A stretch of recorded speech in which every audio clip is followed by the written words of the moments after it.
This week in the restroom, we get our half shells on for a CGI Turtle Soup turd from 2016.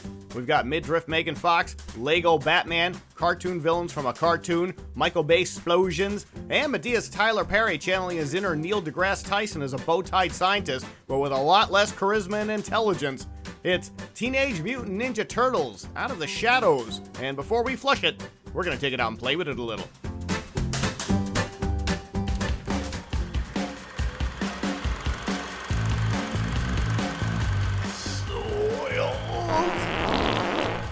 Restroom Cinema. We're here to flush it, so you don't have to see it. Greetings, everyone. I am Honor Knight, your head cinematic flusher right here in the restroom. As always, I'm joined by my lovely co-cinematic flushers, Midwest movie mogul Colleen Griffin. Hey, hey, hey. And Raging Buddha B-movie queen, Nora Crest. What's up? Also joining us as part of our co-flushing team this time out are the Low Score Boys from Torturevision's YouTube channel. Low Score essentially does for crappy video games what we do for crappy films right here in the restroom. Please welcome back hosts Brandan Haize and Dynar. Surf's up, dude. Let's kick off this flush with a round of Thunder Dump. Thunder Dump. I'll put 60 seconds on the restroom clock, and we're going to go around the cinematic bowl to see who has the worst alternate title for this week's cinematic turd. The loser will then get to read the RSS, that's Restroom Stall Stats, in a funny voice of my choosing. Here we go. Griff. Teenage Mutant Ninja Turtles, what the shell were they thinking? Crest. Teenage Mutant Ninja Turtles, what would Vin Diesel do? Two strong ones. I had Teenage Mutant Ninja Turtles out of the comics, into the crapper. Anthony. Teenage Mutant Ninja Turtles, slow ninja teens with downs. Wow, all right. Oh, man. Griff. Teenage Mutant Ninja Turtles, broadcast news. Crest. Teenage Mutant Ninja Turtles, get out of the sewer, get into my car. Awesome. Whoa. I had Teenage Mutant Ninja Turtles out of practical effects. Anthony. Teenage Mutant Ninja Turtles, quartet of humanoid freaks. Oh, bro, that's pretty bad. Crest. I'm sorry, Griff. Medea's Mutant Ninja Turtles. Crest. No, that's terrible. Crest. Teenage Mutant Ninja Turtles, only in this universe could Tyler Perry be a genius. Oh, gee. And that is time. Wow, that went really fast. Who had, I think it was Griffin this time. What was your, it's either Griffin or You didn't like any of Anthony's, by No, the way. Anthony's were both, his first one was like really good. Zero of Anthony's and Griffin. I had the two best ones out of the gate. Griffin had you guys had the two best ones. Anthony had a really good first one. Cress, what was your second one? Get out of the sewer, get into my car. No, that was good. Griffin, what was your second one? Broadcast news. Yeah, that was terrible. Okay, Griffin is the loser this time out. Sorry, Griffin. Now she gets a voice of her choosing. We're gonna give her a double shot of this one. You can either do it in the voice of Madea. You can give us the stats, Celia. Or wait, you got Madea or Splinter. I feel like I won if I get to do it in Madea. I want to hear this Madea. Madea, okay, hold on. I'm gonna give you your stats right now. I'm putting them up right now. Hello! Teenage Mutant Ninja Turtles, Out the Shadows is a 2016 American science fiction action comedy based on Mirage Studios. Characters the Teenage Mutant Ninja Turtles, and the sixth film, Hallelujah, of the Teenage Mutant Ninja Turtles film series and a sequel to the 2014 film Teenage Mutant Ninja Turtles. The film was directed by Dave Green, written by Josh Applebaum and Andre Nemec, and stars Megan Fox. I heard she's been up to no good. Stephen Amell, Will Arnett, Brian T, Tyler Perry, Brittany Ishibashi, and Laura Linney. What's she doing here? She must need a check. Principal photography on the film began on April 27, 2015 in New York City. It was released in theaters on June 3rd, 2016 and 3D, Real D. Well, it's been a while since I had some Real D. 4D and then IMAX 3D. It received generally mixed reviews. Critics being considered by many an improvement over its previous one. Maybe because of Miss Tyler Perry. But it was not as successful as its predecessor, grossing $245 million against a $135 million budget. There you go. Wow. There's your Madea-laden restroom stall stats for this week. I love it. Great job, Griff. This turd is what you call a special needs film You don't have to be mentally disabled to enjoy it, but it certainly helps.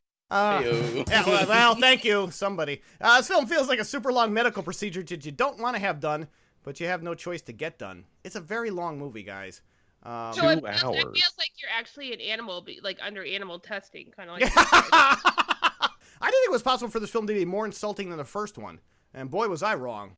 I thought Oh yeah, but you know what? I actually fell asleep watching the first one. I didn't even watch the first one. it's the same shit. I saw the first one. I can't even remember what happens in it Wow. at all. That's because Really? nothing happened.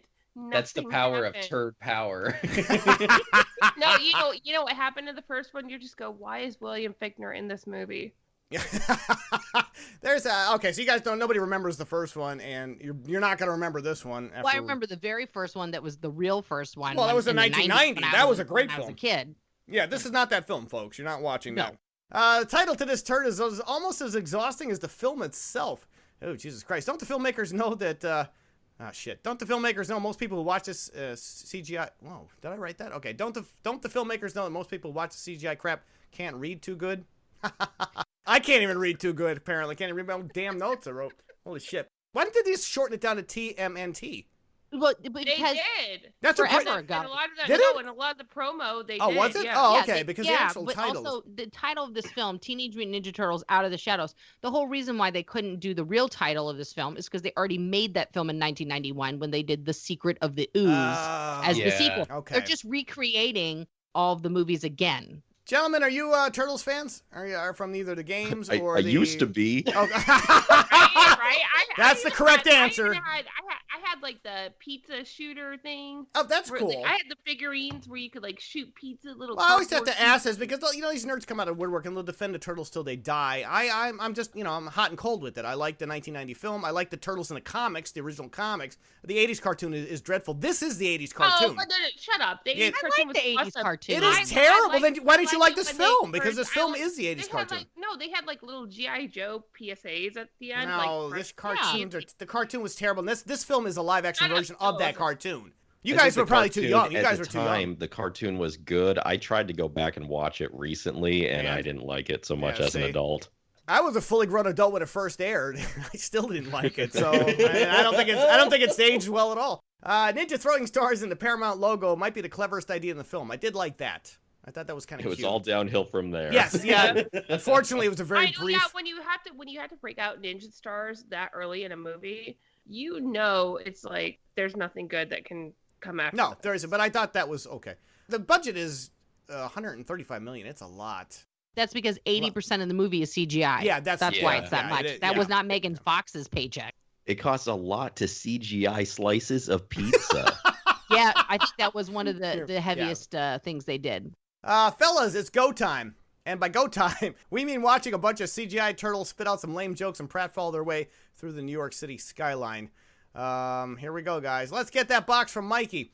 Do we really need a title card reintroduction of the Turtles? First of all, they've been around for the last 30 years. There are mentally challenged people who forget to put on underwear, yet still know who the fucking Turtles are. Why do we need a complete reintroduction? Not once, but twice, mind you. This happens twice in this film. Like, are we that ADD that we don't know who all the Turtles and what Maybe their they name were is? thinking people didn't see the first one. Oh, so everybody now, saw the you know. first one. The same people who are seeing this one saw the first one, except us. Yeah, because but we're flushing The it. first one though, like she repeated their names so many times. Yeah. Like, how could you not remember? I don't understand why we got to go through this whole. Well, everybody knows they've been in. Like I said, they've been around for over 30 years. Like it's not. They're in the popular Because some culture. people can't see colors, so they can't see the bandanas. No, so they that's have to really tell you again. that's And they're giving them the making nicknames. fun of color Everyone's people. name is shortened until the very end of the film. Oh, brother. Okay. Donna Smello.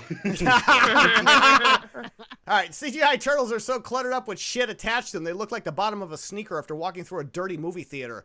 They're wearing a lot of shit. Like an iPad on the back. One guy's got a backpack and those stupid goggles. Some other guy's got a fanny pack.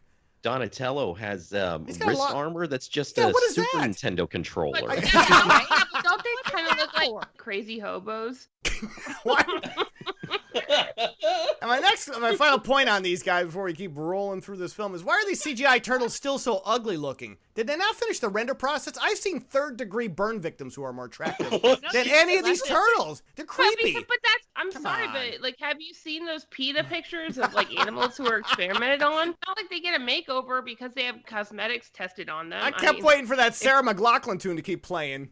Oh, God. Or Willie Nelson. Yeah, they are really ugly. They didn't really. I know they fixed it from the first film, because in the first film they were really ugly. They're not much better here. They softened them up a little bit. The best one is still really the prosthetic outfits from the 1990 version, which look good. I thought that was the most accessible version of them. They look like Shrek's like hot cousin.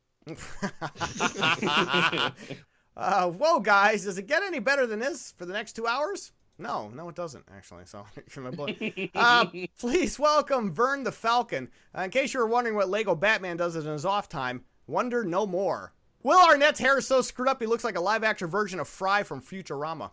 Again, he's there because, somebody had him under contract, because he obviously doesn't need to even be doing this film anymore. But he plays the cameraman from the first film, who becomes famous because he takes the credit for what the Turtles did in the first movie, if anybody remembers.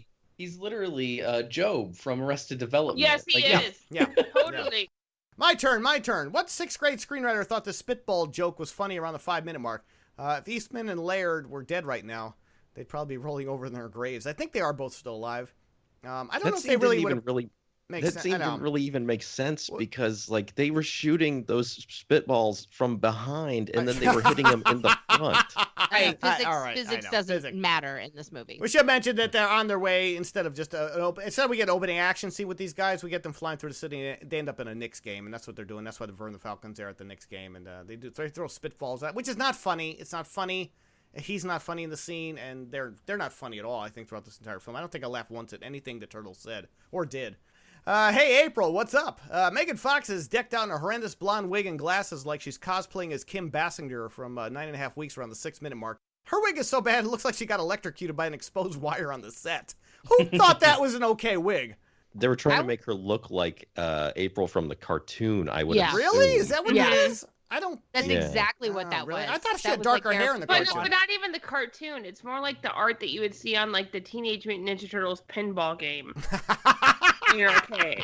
All right, Griffin with the win on that. I was happy that it turned out to be a wig, because I was like, someone needs to fire that hairdresser. Oh, it's terrible. Well, but it's a terrible fucking wig too. I can assure you don't know who I am. Well, I'm your Madea. Perhaps Tyler Perry should be wearing a wig instead of Megan Fox.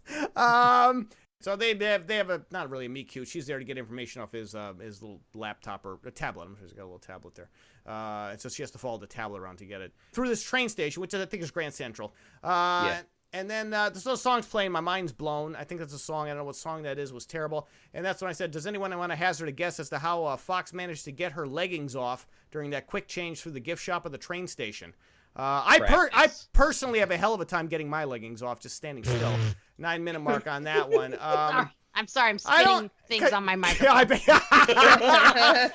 That's why you have the pop filter. That's what the pop filter is. Well, let me just say, how do you do this? First of all, I used to change from like jeans and a t-shirt and a regular bra while driving a stick shift truck into my basketball uniform and sports bra without crashing or causing multiple accidents. Jesus. So that's okay. Changes like that are possible. I've done that, but without the stick shift. She goes from wearing leggings to thigh highs. It just like by continuing to walk. She puts on another mini skirt. It's the magic of being a sexy woman. You can is that do what it is? anything. Takes off her wig and her hair's perfect underneath because Fuck yeah, it is because she's Megan fucking Fox. She's hot as fuck.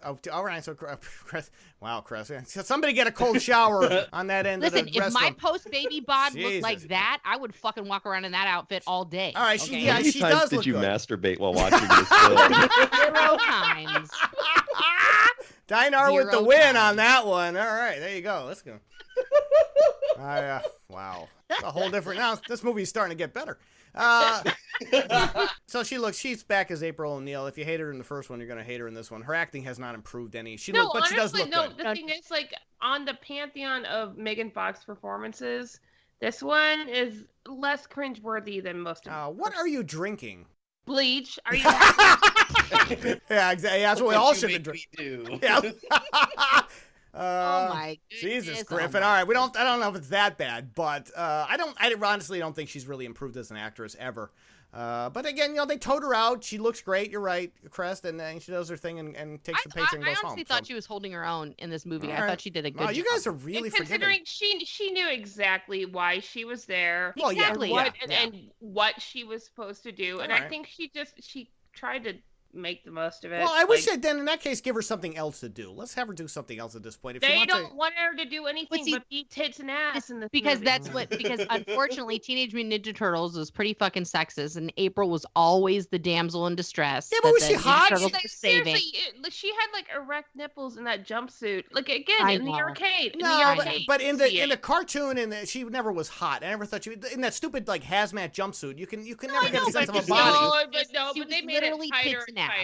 Yeah. I don't know. So at least she had some lines that were worth something, and she did like a little bit of action, So she zhuzhed up the role a little bit and definitely looked hotter than any version that's ever happened before. I never thought that April was that big a deal. All right. He'll be free again. Who, Donnie? Shredder. Now, which Shredder are we talking about? The William Fichtner Shredder or some rando Asian Shredder that replaced Fichtner's Shredder in the first CGI Turtles turd when the Nerd Collective lost their turtle turds over a non-Asian Shredder? Whew, that was a long way to go for that, but let's break this down. Shredder was originally supposed to be William Fichtner. Go figure that shit out in the first Turtles movie when they were filming. Then everybody went apeshit that when they found out that it wasn't the actual, God forbid, the code Asian guy from the cartoon, which was stereotyped. It's not a stereotype. Just cast an Asian actor. It's not because they wanted to go in a different direction with the character, and I thought that was fine. Okay, I didn't have a problem. No, Jesus Christ. Shredder is really? clearly it's a Japanese samurai. I mean, why can't you just cast a so they did. Look, I have no problem. You cannot deny that this is a really big problem right now in Hollywood. There are plenty of very talented Asian actors who could play Shredder. I'm not saying that there aren't. I'm just saying they just wanted to go. Go ahead. Than the race thing, it's just when I think of action star, I don't think William Fichtner. William Fichtner, yeah.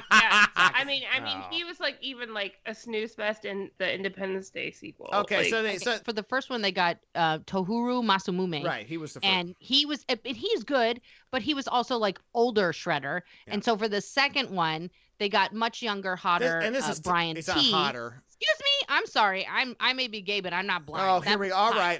Look, okay. That was my next thing. He's blind. Okay, so they had. Let me just recap for everybody. They had Fichtner was the original Shredder. Everybody went apeshit. They got this other Masasumi guy to do the. All right, the last minute to fill in the shoehorn in scenes from that film, which is really obvious if you watch it. You can tell that. Yeah, now in this one, that guy was like, "Fuck this! I'm not doing another Turtle movie." And now Brian T. takes over the role, who looks perpetually constipated for his entire Shredder performance, as if he's on the verge of sharding and doesn't want to move around too much to set it off. Because that's Shredder. That is Shredder. He had no expression. No, but but they could have taken some liberties with that performance. I think a little bit, expanded it out. It kind of reminds me of what's his name from Inspector Gadget, Doctor. No, he needed to move around. He was just a little too stiff, I thought. You can catch Brian T. on Chicago Med, which is a spinoff of a spinoff. Yeah. Oh, there you go. He's excellent. Awesome. I'm not saying he's not a good actor. He's terrible in this. He was directed in this way. Hey, Jones, they're all yours. Nice to see Arrow, Stephen Amell, and I'm getting it right from that past podcast, folks. You can, I retcon that shit. Getting some side work in order to pay off his beach house as fan favorite Casey Jones, 13-minute mark, guys. Stephen Amell, I said, is the Mark Wahlberg of CGI Turtle films. He really is. Everybody, you have to think about that. He's the guy who doesn't know what the hell's going on. He is. He is sad about. We didn't even see him shirtless once in this whole movie. Oh, all right. Really? That was what you're sad about? You watch Arrow, missing a lot of shirtless Stephen Amell, and it's worth it. As the resident heterosexual female, can I just say, nah. This film needed. Yes, it's just bland to me. Like, I don't know. You know what? He's a Canadian, super nice guy. Well, let's ask. He doesn't need to pay off no fucking beach house. He's Canadian. Let's ask. No, yeah, right. Let's ask Mr. Dynar here. What's your impression of Mr. Amell? You know, I haven't seen him with his shirt off, and now that's the really? first thing I'm gonna do. I'm gonna send you a picture, right? All right. Well, you guys work on that. You will reach Nirvana in 10 seconds. What Monk's Tony Shalhoub won't reach, however, is a decent sounding voice for Splinter. Are there no Asian voice actors for this kind of work? 14-minute I mark. know. Tony Shalhoub was a bad choice because he did I love nothing with the role. I thought I love Tony. He just sounded like a quieter version of like his character in Men in Black. Now, granted, I love Tony Shalhoub. I want to back up a little bit. Are you a monk aficionado? No, I'm not really crazy about that. He's done other work that I like better than that. I like him. Yeah, Wings. Yeah, I'm gonna go back to Wings. I liked him in Wings. All right, and a couple other things. But I think he's a very talented actor. I don't understand why they just couldn't get an Asian actor, a voice actor, and there's plenty of those we've just been talking about to do Splinter. I didn't like his voice at all in this film. It does. No, it's boring. It is boring. Yeah, he's supposed to be an Asian character. Why did they get like Kent Watanabe or somebody? Oh, like that's that? right, Ken Watanabe or Andy Lau or somebody. There's a lot of great Asian actors out there that could easily come in for 10 minutes and do all the. He had what, 17 lines? So little. Did you guys like At him? one point, they just have him in the scene and he's stroking his fucking goatee. Like, what the hell was that? Why didn't they get the guy from the cartoon, the 80s cartoon? He was a good Splinter voice. I mean, it was pretty much, it was cartoon Asian. Oh, you know what? Mark Hamill probably would have done a better job. He should have got, what's his name? John Lovitz. I'm Splinter. It stinks. When it's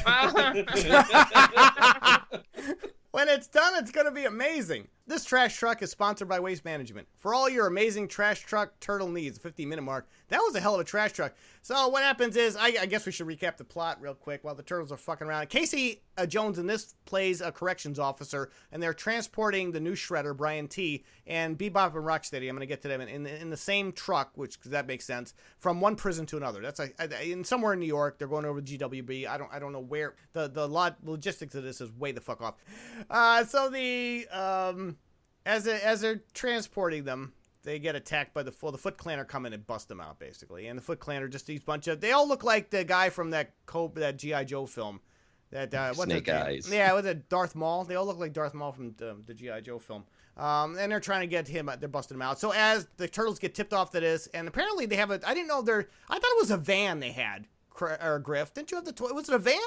Yeah, it was a van. Okay, all right, Yeah. all right, Brandon knows. All right, I guess Griff was like, Griff left to actually go get the toy out of her room, and then come just to make sure. Oh, you're right. It's a van. that's my Griffin nerd voice. I didn't know like I had gotten a severe brain injury. Now Well, that was wow. That was my Griffin nerd voice, but apparently it was a little too brain injury. All right, I apologize. I don't sound like a dumb Adam Sandler character.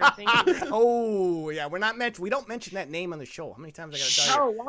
If you say his name 3 times, he's gonna pop up on the Yeah, he's like fucking Beetlejuice. Yeah, he just shows up on the show. My name is Bebop. This is Rocksteady, not the Bad Company song. Sure. Don't they sound like DJs from Northern Florida? Sure. Let's include two of the most stupid, or I'll say most stupid characters from the cartoon, so we can fill out the demographic for this $135 million turd at the 60-minute mark. I hated these characters in the cartoon, and I hated them just as much in this film, in the human form and in their Rhino and Warthog form. Are you guys big fans of these two? When this news broke for the casting, I had to reread it like 3 times going, really? This is what they're going with? Okay. Yeah, I don't understand why they went this direction. These are really dumb characters, and they weren't funny in the cartoon. I guess we're big fans of them. Well, they had to put them in the movie, though, because everyone for years and years has been screaming for these things to show up in a film. Oh, Jesus. The first trilogy, we got Toka and Razor instead. I thought it was pretty progressive of the New York prison system to keep these two lovers together. I thought that was nice. And also, you've never seen Locked Up. Okay, there you go. Lock Up Raw, They were a cute couple. We'll talk more about them. So they're in human form, folks. This is before they get transformed into the Rhino and the Warthog characters that we all know and love, or know and don't love from the cartoon. And they were action figures too, right? There was a bunch. They were action figures. Oh yeah. All right, so Griffin probably has a whole set. Next to that van. I hate you. Hey, you're the one who busted out the van, kiddo. You set yourself up for that one. So. Hey, I had them when I was like 9 years old. Okay, got rid of them when I turned 30. Okay. I got rid of them about an hour before the show. We had the drill thing that like made that vehicle. Oh, I bet you did. Oh yeah, yes. My cousins who I played we played it together. They had that too. Yeah, it was cool. It's cool. I know. We're not very convincing, are we? No, you aren't. Anthony liked any toy that can drill. Hey-oh! I'll be here all year. Mikey, clear out our right flank. with the dumbest looking CGI weapon ever. Convinced Michael Bay was coming up with this nonsense between lap dances, 19-minute mark. That's the van. Apparently can shoot out nunchucks, the two arms on the side, and they have nunchucks attached to it. Which guys, I feel really? Like these movies were his like passive aggressive response for not locking down a Batman movie. Chris, what's your rating so far on the CGI? It goes back and forth. I think it's really in and out. Like some stuff is really good, and then like the pizza slice thing is just awful. It's just back and forth. You can tell that like 55 different companies were used for this. Really? Oh, okay. And some of them were just small children somewhere in Asia chained to a computer desk. Who don't, they've had no sleep for 4 months, and some were like honestly into it and wanted to like produce the best thing they'd ever made in their lives. But it's but this is the problem with really big budget movies like this, is at the last minute they end up having to ship stuff out to people who are not as good as their either in-house people when you're dealing with like Industrial Light and Magic or other things and stuff like that. So it really kind of ruins the whole movie because there's no consistency, right? In it. And then the inconsistency throws you out of the movie, and like that stuff throws you out. But I agree with you. Other stuff looks really good. No, and also I'm like obsessed now to think about how much does that cost for a CG pizza slice? Yeah, it's how much of that budget? Eliminate those turtles before I give you a Madea-styled whooping. We should mention Tyler Perry plays a scientist named Baxter, who looks like Neil deGrasse Tyson for the most part, but not as smart. That man's I'm sorry, I got to. I did in the cold open. It's there. So that's who he plays, and he ends up figuring into the plot because he ends up dealing with the secret of the ooze that we're going to talk about. We haven't even gotten to that, and this other just interdimensional nonsense. But he's working with the Foot Clan, I should say, in Shredder. It's time to take out the trash. Then start with every Blu-ray copy of this film. Action scenes like this prison transport hijacking have very little sense of danger to them, since the main characters are computer-generated images and not actual humans or even talking turtles. And that's why this film is boring, because there's a lot of action and a lot of action scenes, well choreographed or not, but you have no investment because everything on screen is fake. And no one can get hurt, ever. Right. It's all junk. It's just CGI junk. And you're not invested in any of it because nothing's really happening. Nothing's really on screen. If they found a way to like put Madea in this movie, I would have watched the shit out of it. I would have immediately thumbs up.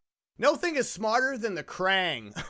Was anyone else throwing up in their mouth over the CGI edition of yet another dumb villain character from the 80s cartoon? One of my alternative titles was Teenage Mutant Ninja Turtles. Krang is not as cool as Kuato. Why? First of all, why does Krang look like a talking hemorrhoid? It is such a bad character design. It's kind of like what he's supposed to look like. It's one of these villains that really didn't make sense even in the cartoon universe of the Turtles, and it makes less sense here. He's basically a talking brain. It looks like a Doctor Who, like a rejected Doctor Who villain. God! No! The ones who are in the Daleks. Yeah, he looks like those things that were inside the Daleks. Yep. That's what it looks like. That's what it looks like. Yeah, so Doctor. With apologies. See, right. I am that kind of nerd. Okay? Yeah. Kind of nerd. So he plays an interdimensional. But he also had like a Fu Manchu thing going on. Yeah, I know. Even aside from just the brain itself, like put that aside and just look at the robot body. It's like his compartment is too small. He doesn't fit into it. Like the whole thing was just garbage from top to bottom. Why was he out all the time? So we should mention that through this escape thing, Baxter, the Tyler Perry character, uses a interdimensional weapon to teleport Shredder from that site to, it's supposed to be his office, but he ends up getting teleported to this other dimension ship where this Krang character, this talking hemorrhoid, starts yelling at him. And they end up kind of working together because apparently now it becomes like a video game, guys. And this is where you have to get three pieces, three different items, and then combine them together to form one weapon, right? So now it becomes like a treasure hunt. So they have one piece of this stupid thing, and one is in, amazingly, one's in New York, like the other one, and then one's in Brazil, some rando place. So that's where we're at now. So they end up with a partnership. Krang has to work, Shredder works with Krang. And then they'll rule the universe together. You know how this goes, folks. Make it on the half hour. Did Laura Linney lose it? Oh, Jesus, I can't even believe it. I just said Laura Linney and just said, hang on. Did she have a tax bill that she needed to pay or something? I can't believe I actually wrote that, but folks. What the fuck? Right. I mean, were those Masterpiece Theater on PBS, were those intros not paying enough? I thought she lost. Oh, yes, she Why is. is she here? She was in Congo, so she's been in worse. Oh, never mind. All right, so who's that? Brandan? Okay, so well, she had 5 movies come out in 2016. Damn. Okay, she had Genius. 4 movies, and then she was on an episode of Inside Amy Schumer. This movie, Sully, and Nocturnal Animals. So she had some really good shit that she did also. She shows up around the 27-minute mark. She has no business being here at all. She is an extremely talented actress. I think they were trying to make it like a legit film for parents to bring their kids to. Like, oh, Laura Linney's in it. It's gonna be classic. No, kids aren't gonna know who the hell Laura Linney is. And she's so far down in the credits. Like, she's not like. I didn't even know she was in the movie until she was on screen. But she has a major supporting part. She's made some weird choices lately, though. She's the chief FBI investigator of this whole debacle that's going on around the city. She really, she kind of does give 100%. The problem is, why? Like, I don't understand why she just didn't go on autopilot for the entire shoot. But she actually does try for most of the film, unlike some of these other people who are just, skating in and out to get out of this. So this really doesn't help her career.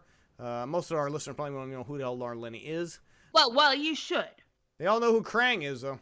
Krang.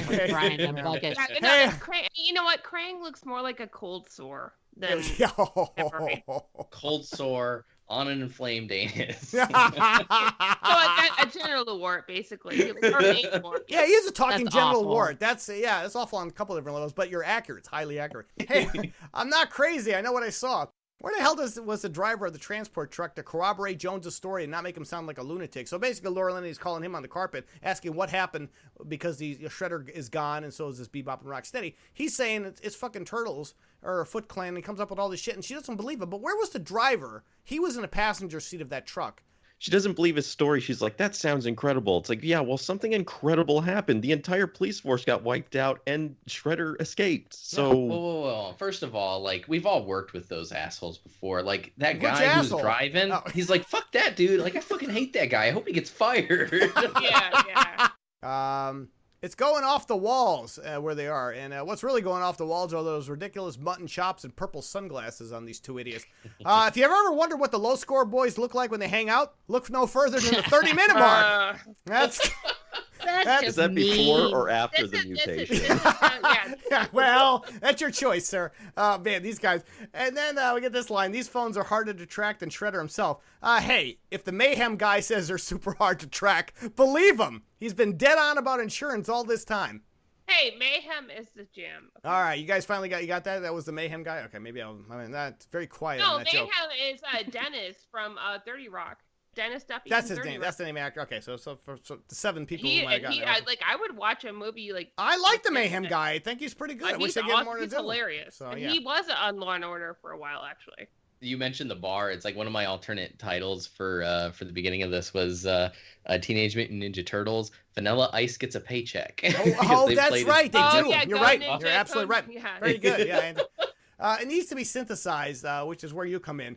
Why does Krang's gizmo that he gives Shredder look like a space-age glass dildo? Or was that just me? 35-minute No, mark. it did. It did. It does. It looks. Yeah. All right. So I wasn't alone. Thank God I'm not alone on that one. He gave that thing to Shredder, and he's like, "This'll help you." Doesn't explain what it is, what it does. Large in size, low in intelligence. This would explain most of the viewing audience for this turd. Oof. With apologies for the 7 people who actually like this film. Because what they're doing is they use this. It's a secret of it's. All right, here you go. I got to do this next line. Then we'll get context. It's as if that purple ooze has returned them to their rightful place in the animal kingdom. Absurdity aside, do we really have to be reminded of that second god-awful turtle film from the 90s? The second one was called Secret of the Ooze, and they called this one Ooze, Purple Ooze. And then, all right, so I'm really because it's a reboot. And remember, in Babes in Toyland, like when they had that gas that made them all like really dumb and like acting like animals. Like this movie? Yeah. Basically. Right. So yeah, there's a purple ooze, folks, and it transforms down. They're able to use that, synthesize it, and turn Bebop and Rocksteady into their proper incarnations, which is a big talking rhino, overweight, and an overweight warthog. Which the science behind that was so ridiculous. It's like there's a secret part of your DNA that has like, I don't know, your spirit animal attached to it. And if this ooze touches you, then you turn into that animal. I'm sorry, sorry, it would have been more believable if he would have started singing Hakuna Matata. Yeah, where's Nathan Lane when you need him? Excellent. My man, no PG-13 CGI Kid Fest will be complete without a lame dick joke around the 38-minute mark. You're welcome. That's when they look at their own dicks. They open up their pants. And then they're all, my man. Yeah, that's what they... Yeah, they're totally gay, right? Anthony, boy. Yeah. Isn't that like the intro scene for like stereotypical gay porn? Anthony's gaydar went off immediately. He's like, they're fucking gay. No, first of all, guys don't... warthogs and rhinos don't do that, and I'm sure grown men don't really open up their pants. Well, maybe they do. I don't know. Hey, you know what? For yourself. Yeah, I know. Maybe I gotta back up on that one. Maybe this is actually how it goes down. This is how it goes down. Then you both say, "My man," and then what do you do? It's locker room talk. It happens everywhere. Okay, why are you making a big? Why didn't they just make this an R-rated film and just have them open their pants and a huge dick falls out of both their pants? That would have been awesome. That would have been a better film. No. Big rhino cock. Now we know what you're into. Well, I'm looking for anything. Really, the film is really putting me. I'm looking literally for anything. At this looking point. for anything to fill what on or what? Oh, hey-oh. All right, they'll be here all year, folks. Give us the ooze. Ew. I really don't think you'd want any. Wait, hold on. Let me get. I stepped over my own joke. I really don't. Oh my goodness. Well, you know what? I don't. Actually, that joke was. You know what? I don't have anything more. That joke was directed towards Megan Fox, but you know what? It works on several different levels. So figure that shit out first. We'll keep going. Oh, yeah, exactly. Casey Jones. We're really supposed to believe a prison guard with a hockey stick was able to take on 4 well-trained ninjas by the Foot Clan, I should say, by himself. Sure. No, it worked in Rogue One. That's Rogue One. That's Star Wars. That's not here. These things were barely ninjas. Right. Will Arnett took out one of them. That's right. He does at the end of the film. You're right. Unless Will Arnett is in Lego form, I don't buy it. Right. Well, in the First 90s, Yeah. didn't Shredder pay the Foot Clan with like cartons of cigarettes and shit? They were just runaway kids. Were they really? Yeah, Oh, that's this right. is all them grown up. Yeah, they're my friends. Film will now insult the audience further. We should mention that April O'Neil steals that Purple Ooze that we were hee-hawing about a little earlier from the laboratory after Bebop and Rocksteady gets transformed into, and look at their dicks. She steals the ooze and then takes off down the street, gets confronted by the Foot Clan. Casey Jones with the stupid hockey mask, which he only wears it in this one scene, and that's the end of that.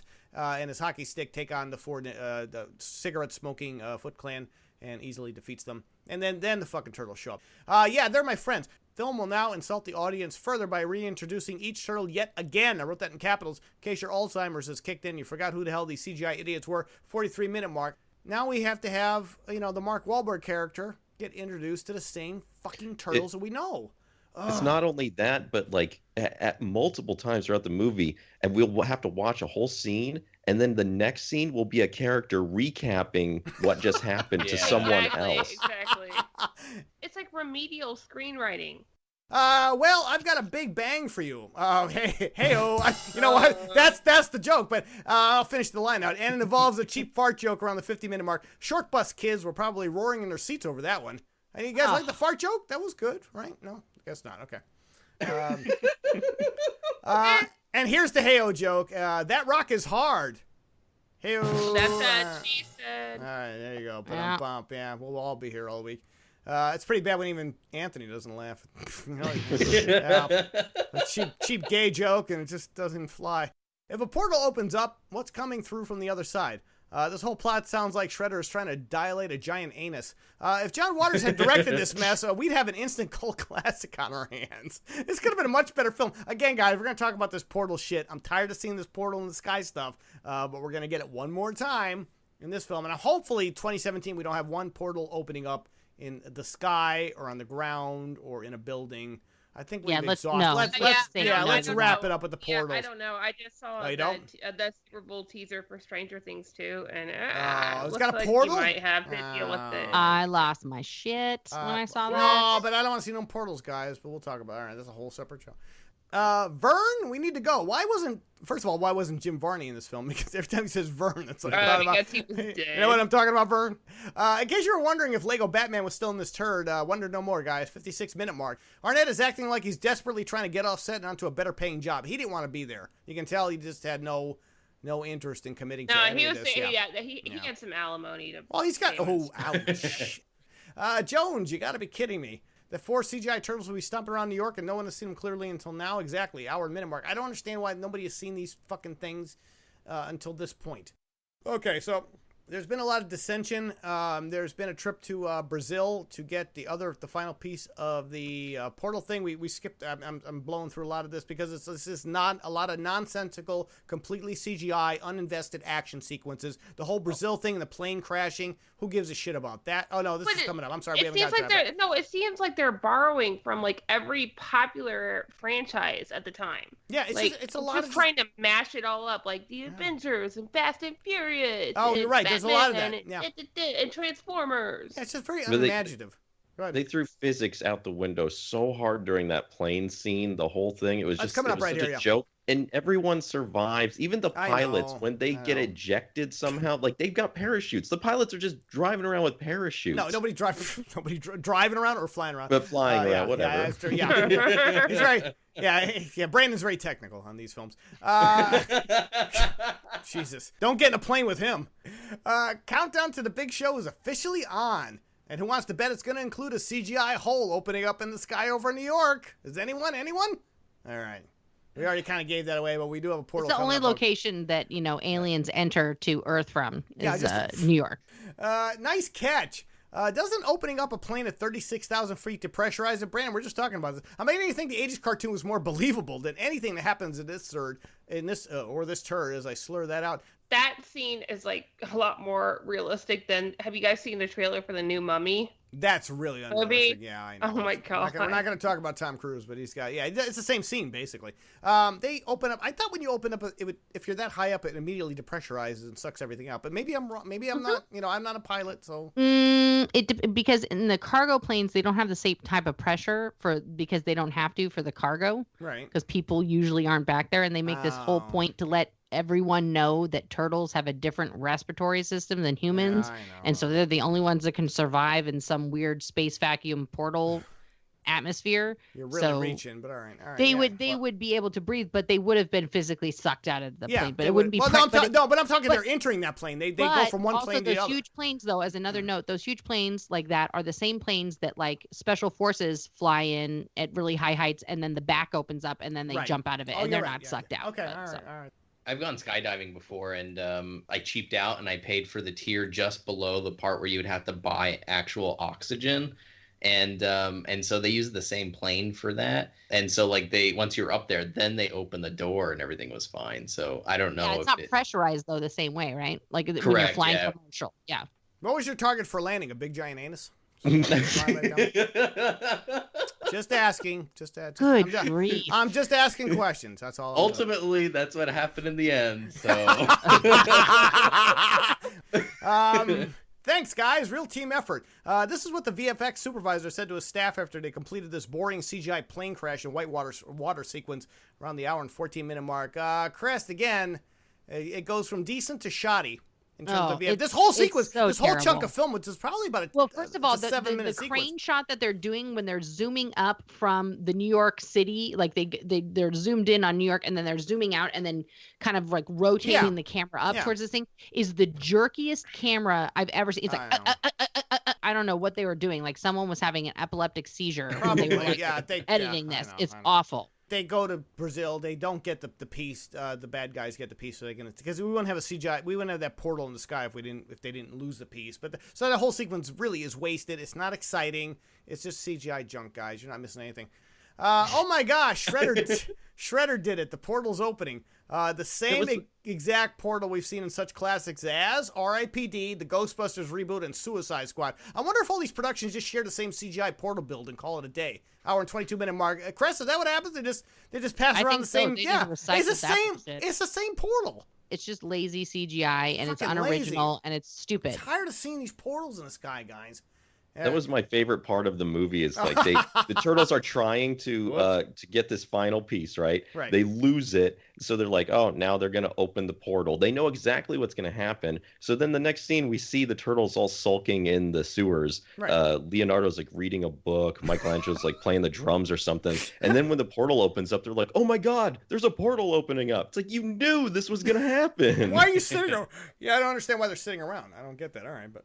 Your boyhood is coming to an end, and thankfully, so is this film. We get a little pep talk speech from Splinter, the Tony Shalhoub Splinter, not Splinter. The world will know my name. It's Madea. Madea is my name. Our 28-minute mark. Tyler Perry, let me tell you how much... I haven't really talked a lot about him. He'll be back for the third installment because they took him to the secret facility in Japan. He gets betrayed and takes to a secret. Yeah, unfortunately, guys, we really haven't talked to him about that much. I know Miss Griffin did a great Madea for the stats earlier, but he's terrible in this. I don't know what you talk about. He's gone with the wind, fabulous. Outside, he's done two decent. The Madea thing he's known for, and he was decent. He was really good in Gone Girl, and that's it. Everything else he tried to do. He was good in Gone Girl. Yeah, I'm gonna give him credit for that. But the rest of this stuff he's been trying. And what is he? I think he was in this film because he's a Turtles fan.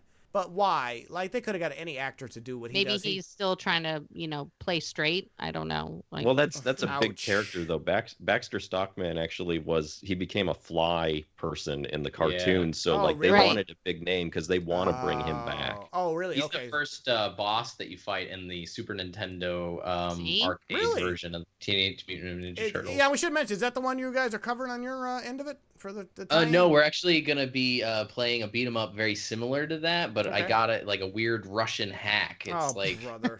Nothing's ever normal. Nothing's ever normal with you guys. That's interesting. So yeah, we don't want to ask too many questions, but that's okay. So you guys got so that'll be on their channel, folks. That's our tie-in for this week. Torturevision channel on YouTube. You might want to check that out. I'm a little scared now to check it out. But, I had to buy it Russian did you pay? Bottles. Yeah, how did you pay? Did you pay in rubles? If Twitter asks you for your email and Wi-Fi password, just say nah. You betrayed me. Surprise to no one, Shredder. Duh. Okay, so now so what happens is the reason they need the three pieces of this stupid fucking thing is that when they assemble it, opens up the portal in the sky, which we've been talking about ad nauseum. What comes through that is pieces of the thing called the Technodrome, which basically is like a hastily assembled Lego Death Star, and it has to come in through pieces, and then that'll assemble and create a weapon system out of the Death Star, which Krang is there, and he's going to use to wipe out New York City. But basically, Shredder finds out he's been betrayed because, of course he's been betrayed. You cannot escape. So while that's happening, so Turtles have to stop the Technodrome, not Technodroid from the song by, damn it, I can't get that game. What the hell's that guy's name? Not Todd Rundgren. I blew that joke. Never mind. So anyway, while they are doing that, Stephen Amell has to stop Bebop and Rocksteady while, oh, Jesus Christ, Megan Fox and Lego Batman have to close the portal on their end from the Asian chick who's guarding the portal machine that, what's his name, Madea built. You cannot, that's a long way, that's all that just so I can do this next line. You cannot escape the Bebop, and we can't seem to escape this third act CGI extravaganza either. Okay, so that there you go. I just recapped it, and then I capped it with a shitty joke. Well, no, it sounds like he's going to, force them, with some laser beam to dance until they die. That'd be awesome. By saying that. Technodrome, like I said, not Technodroid. What is that fucking singer's name? It's driving me crazy. The guy who did the live album. Not Todd Rundgren, the other guy. What? Do you know the way I do? With the voice box. The hell's that fucking guy's name? I'm dating myself. The guy. Peter Frampton? Yes, thanks, Jesus Christ. What? Thanks for waiting until I completely embarrassed you. I'm the oldest guy. That's scary how much you're in Honor's mind right now. I know. That's I went back to a previous life to figure that out. Griffin and I make sweet, sweet love to Peter Frampton all the time. Oh, it's awesome. Yeah, that's. I will never close up shot for good to anybody. Oh, that's it. Even if Amel came and dropped Trow in front of me, wow. I'd be like, nah, I'm good. Wow, no Peter Frampton. Okay, so Peter Frampton's off the. All right, we have to adjust our musical selections. It's a massive weapon system like my cock. He's bringing it online. I added that second joke in there. Stop. And then I wrote commence primary ignition. So I made it. It's a long way to go for a cheap Death Star joke for all you Rogue One fans. I got hung up on that dick joke. So really, the whole thing's kind of shot. This Death Star wannabe looks like it's made with those cheap knockoff Legos that you find at the 99-cent store. that don't all fit You're together. right. And if you get one of those fucking things mixed in with your actual Legos, you're like, God damn it, you can Yeah, never it's make like shit anymore. The thing that's Donatello is able to hack it in like a Right. second Like- from like super far away. He's able to hack it, and now he knows like how long it's going to take for it to progress. He can figure out that it's a weapon system. He knows how to 50% disarm it. Like, But- can I just say something? Yeah, The so man you- has so you- 6 fingers. How is he fucking typing all this shit? Well, what's even I don't worse get is it. at the So, beginning. did he turn into like Lucy from that Scarlett Johansson movie? Is he like Lucy? In the beginning of the movie, he also designed this hacking system that he gave to Megan Fox, who she had to stand within 3 feet of what she was hacking, and it took like 10 minutes to download information. Somehow now, though, his Technodrome hacking skills for this alien technology is like instantaneous. Yeah, I know that doesn't make like the technologies wouldn't coexist. He wouldn't be able to use his Earth-based technology to hack into alien-based technology. I think that's a long way to go. We're nerding out way too much on this. So basically, what happens is there's a big fucking CGI battle between Krang and the 4 turtles on the Technodroid or Technodrome, with apologies to Peter Frampton and Colleen Griffin tonight, because apparently we've horrified 2 people tonight on this show. So they're having a big battle while they're trying to shut down the portal on Earth. This is what's going on. And he says, so they do. They beat the villain. They didn't kill him, Krang. They took that stupid robot down. And he says, I'll be back, Turtles, 1,000 times stronger. And that's when I wrote, God, I hope not. Apparently they are going to do, but they'll probably do another 1 hour and 40-minute mark. Hour and 40 minutes, guys. We're still cranking. Well, it made $110 million. Of course they're doing another one. Did it really? Oh, did it really? It Jesus. grossed $110 million Yeah, because it cost did $135 to surprisingly make. well. Well, and that it made coming under, though. $245. 245 worldwide? Yeah, Well, that yeah. barely broke even, though. That barely No, breaks they even. made No, over no, they $100 don't. No, but you gotta- They're you fine. to make. Do They're the math. fine. No, you got no. 245 minus You can't look at 135. those numbers. You have to factor in the production cost or the marketing cost. Yeah, but it's They broke still- even. they're You still- but they're still valuable to make overseas. Really? And they have yeah. So you're saying that Tyler Perry might be back? So maybe we should declare war on China. I don't think know. so. Normal? What fun is that? Well, it could actually be lots of fun if it was normal, coherent storytelling, but no. That's how it ends up. So anyway, they save the city, and they are recognized by the New York PD and Chief Vincent, which is Laura Linney, still there at the end of the movie, gives them the key to the city and kind of rewards them. But they still can't go out in the daytime. They choose to stay in the shadows and protect New York City and the world, I guess, on that point, and it ends them on the Statue of Liberty. Crest on credits, and I know there was some animated stuff, and I turned it off because I was so starts off ill. with Go a little ahead. animated, and then we finally get to hear, first of all, the theme song from the cartoon, and then of course, Really? Vanilla Ice, wonderful Oh, remix again? version from Vanilla Ice. Oh my God! Yeah, they even had him remix it, and they released that on the radio. Really? So. God, why are we? Because why- Vanilla Ice needs some help. He needs a paycheck too. There you go. So, oh my God. So yeah, we apologize. Vanilla Ice has to cap out your viewing on this terrible film, awful sequel. I don't know where to go with that. Yeah, we survived it. You know who else survived it? Bebop and Rocksteady, even though they held Really? a grenade Oh, in that's their right. hands while And- it went right? off. Yeah, that's right. We should mention that Stephen Amell in a CGI nonsense scene managed to corner the 2 CGI characters in a container, a shipping container, and throws a grenade in there, and it should have just killed them. But they actually do. We don't see them. We don't see them, but we hear them. No, we just hear him say, "My man." Yeah, Okay, yeah, that's they because end off having gay sex. That's Yeah, I guess because- all their clothes were blasted that's off. because they're right, and all they saw was dicks, and they went at it. Okay, Basically. so, you're absolutely right. That's a better film. I wish John Waters had directed this film. We would have had a Russ Meyer or anybody. We would have had a much better film, but sadly, no. So there you go, folks. That is Teenage Mutant Ninja Turtles Out of the Shadows and right into the toilet. We took it out and played with it a lot longer than we should have. Can we flush it, ladies and gentlemen? Can we please flush it? Yeah, this Yes. turtle head's been poking out for way too long.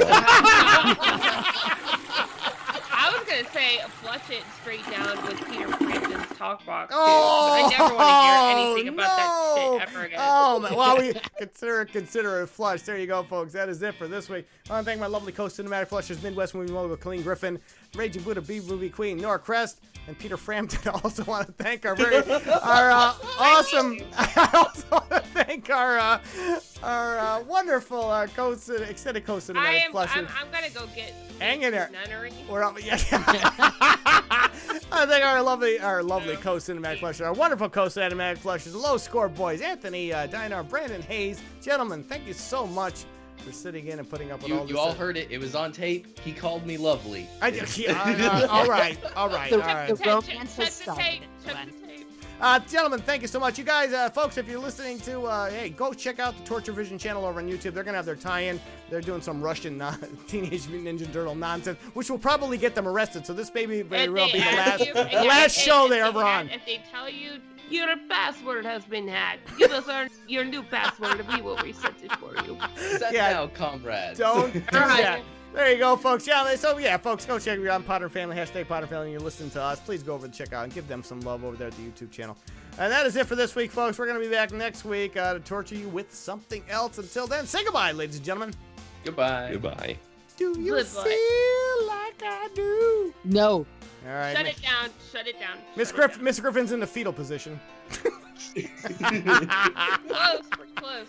Hi, this is Sarah Polton, and I want to thank you for listening to This Week and every week as we flush these turds down our cinematic bowl here in the restroom.